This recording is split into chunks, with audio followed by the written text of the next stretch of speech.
सच्ची और अच्छी खबर लखनऊ दर्पण न्यूज। और सभी श्रद्धे है मेरे मान्यवर जान कर सबको नमो बुद्धाय कहता हूँ, सबको जय भीम कहता हूँ। नमो बुद्धाय कहता हूँ, सबको जय भीम कहता हूँ।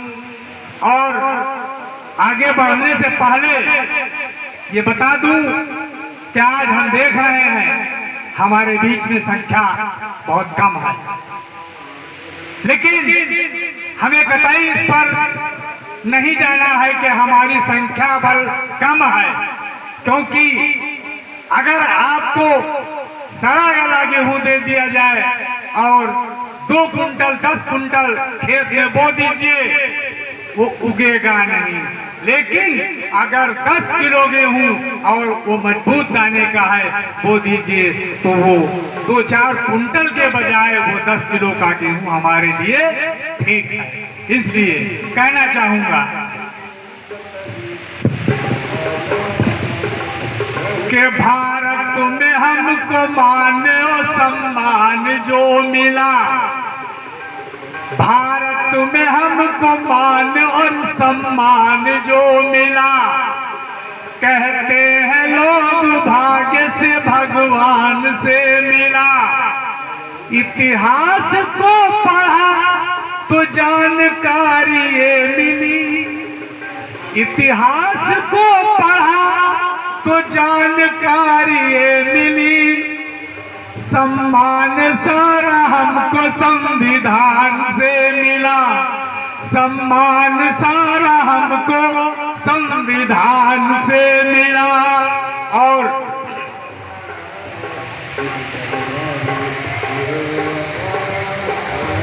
एक 4 पंक्तियों से मैं कहना चाहूंगा कि हम अलग अलग कई जातियों में बांटे गए और आज के दौर का चलन भी है, और मैं केवल चलन की बात कर रहा हूं, इससे हटकर कुछ नहीं कहना चाहता।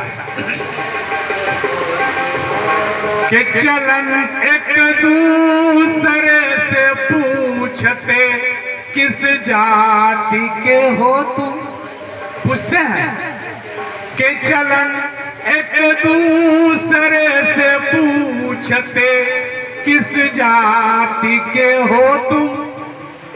मैं फला जाति में आता तो कहो किस जाति के हो तुम। और जाति का है जहर ऐसा, अगर भगवान भी आए तो लोग उससे भी पूछेंगे, कहो किस जाति के हो तुम। लोग उससे भी पूछेंगे, कहो किस जाति के हो तुम। और बाबा साहब के सम्मान में यही कहूंगा कि जो कर गए बाबा साहब अब कोई कर न पाएगा, और बाबा जैसा भारत में अब शेर नहीं आएगा। भारत में बाबा जैसा अब शेर नहीं आएगा। तो कहना है कि हमें अलग अलग करने का प्रावधान बना डाला, हमें अलग अलग करने का प्रावधान बना डाला। तो बाबा ने सबको जोड़ा, संविधान बना डाला। तो बाबा ने सबको जोड़ा, संविधान बना डाला।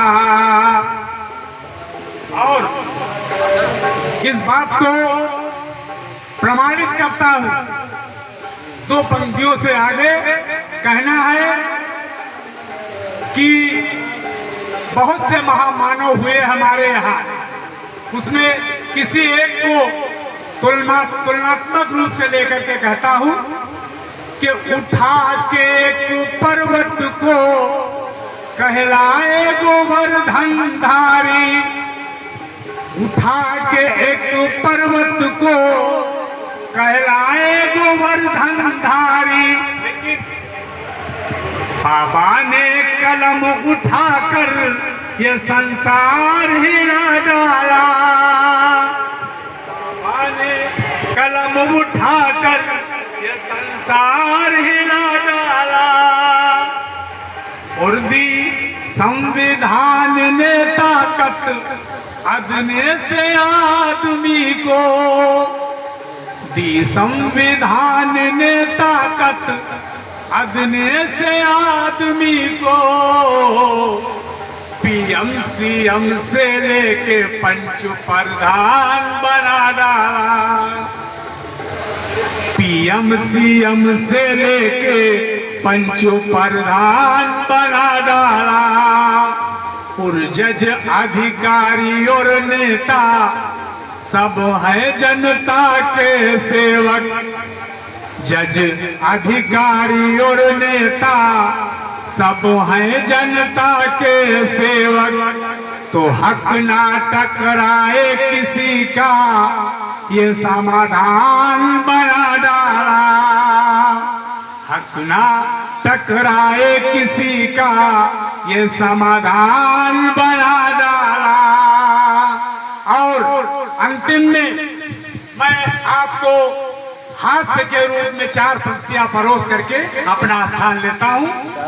थोड़ा नाम लिखना था कुछ लोगों का। ये हास्य रंजनी आपके लिए है, थोड़ा सा मुस्कुरा लीजिए, ध्यान दीजिएगा। 4 पंक्तियां देता हूं। कि सब्जी वाले से एक मेम साहब लड़ गई, तेरी सब्जियों में अब वो स्वाद नहीं आता है। सब्जी वाले से एक मेम साहब लड़ गई, तेरी सब्जियों में अब वो स्वाद नहीं आता है। और तेरी शिकायत कर दूंगी सरकार से, मैं सब्जियों में केमिकल डाल के उगाता है। तो सब्जी वाला बोल पड़ा, कारण बताता हूं मैं, जिससे इस स्वाद का अटूट बड़ा नाता है। तो आप ही बताओ जा कैसे स्वाद आए भला, अब आदमी जब खेतों में हगने नहीं जाता है। को समय सड़कों पर निकल आया था, अगर आज उस समय निकल आया होता तो शायद यूजीसी का जो नियमावली 2026 है वो लागू हो चुकी होती। और सबसे ज्यादा दुख इस चीज का है, जिस समाज की लड़ाई को हम लोग ने लड़ा वो समाज ही अपने घर से नहीं निकला। वो पाखंड में पड़ा हुआ है कि हम तो उनके वंशज हैं, हम तो उनके वंशज हैं। हमारा तो भला एक तथाकथित महाकाव्य से हो जाएगा। अगर उस तथाकथित महाकाव्य से हो गया होता तो मैं मानता हूँ इटावा में एक कथावाचक की चुटिया ना काटी गई होती, उसको पेशाब ना पिलाया गया होता। मैं ये मानता हूँ कि उन्नाव में अभी हाल ही में एक हमारे लोधी समाज के भाई थे, कथावाचक बने फिर रहे थे, उनकी चोटी को उनको भी काटा गया, चप्पलों से मारा गया, जूतों की हार उनको पहनाया गया। आज दुख किस चीज़ का है? मैं किसी समाज का विरोध नहीं करता हूँ, वो अपनी जगह ठीक है, उनको जो सिखाया गया, जो उनके संस्कार में है वो अपना काम कर रहे हैं। लेकिन हम अब क्या कर रहे हैं, सबसे पहले अपने गिरेबान में झांकने की जरूरत है। हम लोग कहते देते हैं कि हमारे साथ ये हुआ, हमारे साथ वो हुआ, हमारे साथ वहाँ भेदभाव हो रहा है, लेकिन कहीं ना कहीं उसमें सबसे बड़ा हाथ हमारा भी है, क्योंकि हम लोग एक नहीं हो पा रहे हैं। अगर सबसे बड़ी चीज़ है हमें एकता को बनाकर रखना है, हमें संगठित होकर के चलना है और एकता के साथ समाज में अपने लोगों के लिए संघर्ष करना है।